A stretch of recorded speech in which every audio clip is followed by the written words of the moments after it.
Hey everyone, it's Crystal here. I'm just working on a 3D Dreamcatcher right now, and I was thinking that I would show you how I make the leather to wrap it around.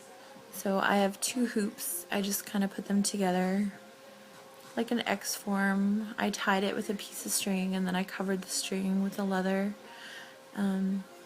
If you just have a small piece of leather to work with, like we're just using a scrap here right now, this is just like a little piece that was left over. So I'm just going to go ahead and show you how I was cutting it. So if we lay this out, we're going to cut maybe a ½ centimeter all the way around and just keep going until we make a circle.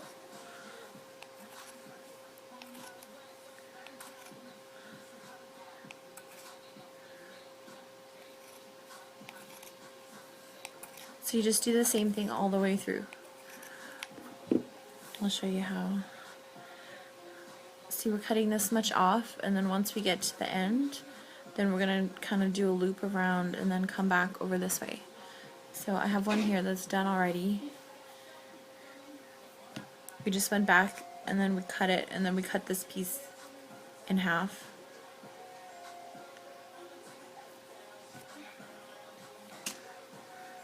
So this is what you're left with from the one strip.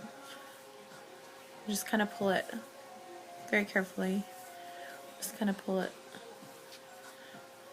And see, this is where the corner was, where we kind of went around the corner. But now it's kind of straightened out. If there was like points there, you could just cut it off, and then we'll just continue wrapping. So once you have it on like this,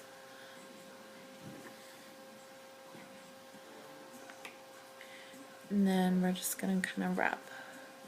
I didn't cut off the string because I didn't want the knot to come unraveled, but just one loop at a time.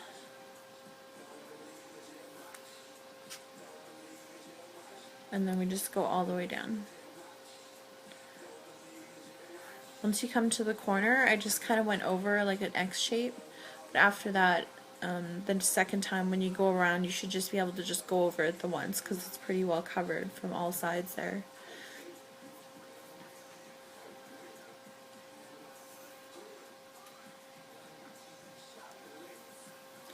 So once you go ahead and finish with that, and then we'll go ahead and we'll do the webbing. Edging right here. So far we're going, this is our top string right here, and we went down, we're going on the right side. So we came, tied our knot here, and then we went down, and instead of going to the full circle like how we usually would do a Dreamcatcher, then we're just doing the 1/4 of it. See, we're just webbing this side right now. So we went down, we went up, and then to get that kind of 3D netting, we're gonna kind of you see how it's like the 4/4 here? So we did this half, and then the next step would be this half. So we went down this one to start, we came up this one, so we're going to stay on this side, and we're going to start here, and we're going to go down. So once we have the top one tied up here, we're going to come down. We went up this side, we're going to go down this one. So I'm just going to pull my string down here, and then this is the one I'm going to go down, but I like to keep it on the right, so I'm going to flip it this way, and we're going to keep our top string. That's our top leather for hanging or decoration. So this is the one I want to go down, and I like to keep this one on the right, just, I don't know, I'm just right-handed. So we're going to pull our string through. Our last one was here, and trying to keep the same, about an inch apart. So from here to here, this is where I'm going to continue with the webbing. Go over the back, and then you come back through the hole that you made there.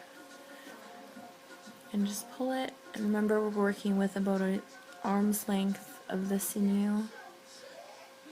Pull it nice and tight, and then I usually hold this one while I do the next one.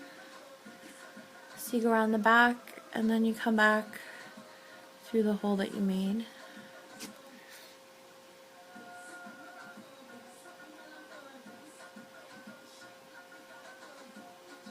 hold that one, do the next one. Same thing, keep them about an inch apart. So we started off right here, the top one. We went down over here, we jumped over to this, we're staying in the same quarter. So we go up this one, and then we want to stay on the same half. So we're going to jump over to this one, we're going to go down, and then we're going to flip over to this last one. Okay, and once we get to this last one, then you can flip it over so that it's always on your right side. It doesn't matter how you hold it, but as long as you're kind of keeping the same guidelines, okay? And then I'll go ahead, I'll finish this up, and then I'll show you once we get over back to our starting point, okay?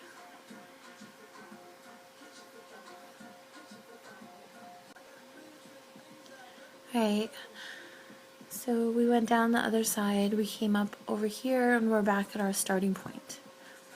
So our starting point is right here, this one to the right, and if we're looking from the top down, this is our starting point, and this is the one we just came up.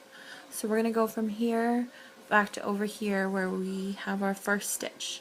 So this would be our first stitch right there that we did with our Dreamcatcher. So we're going to pull it through, and I'm going down this side right here, so I want to keep that side on my right. Is running out and we're not quite done our webbing, so I'm just going to go ahead and show you. This is our other piece that we had split earlier, so I'm just going to go ahead, I'm going to add this one on, and I'm going to try and tie the knot so that the knot kind of falls right into the middle right there.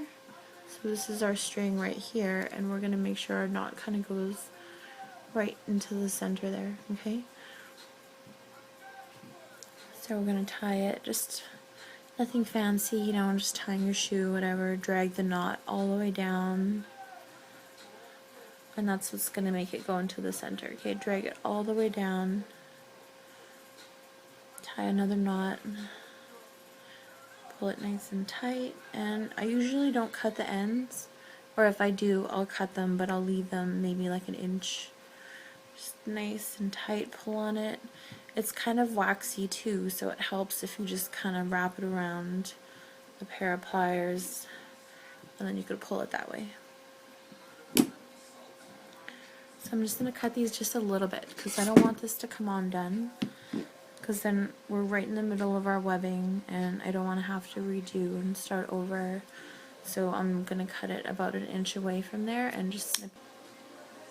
Okay, so here's our finished product. We have the feathers on the bottom, and I went and cut some more strips and pretty much done the same way. And I tied one to the middle of each corner, and I just added some crow beads on the bottom and some feathers. So this is how it turns out when I was all done with it. So we just use the natural wooden beads. We have the moose hide that we cut up, and it's got a pretty cool 3D effect, and it's just kind of hanging there and it's spinning around, so I don't know, it looks pretty cool.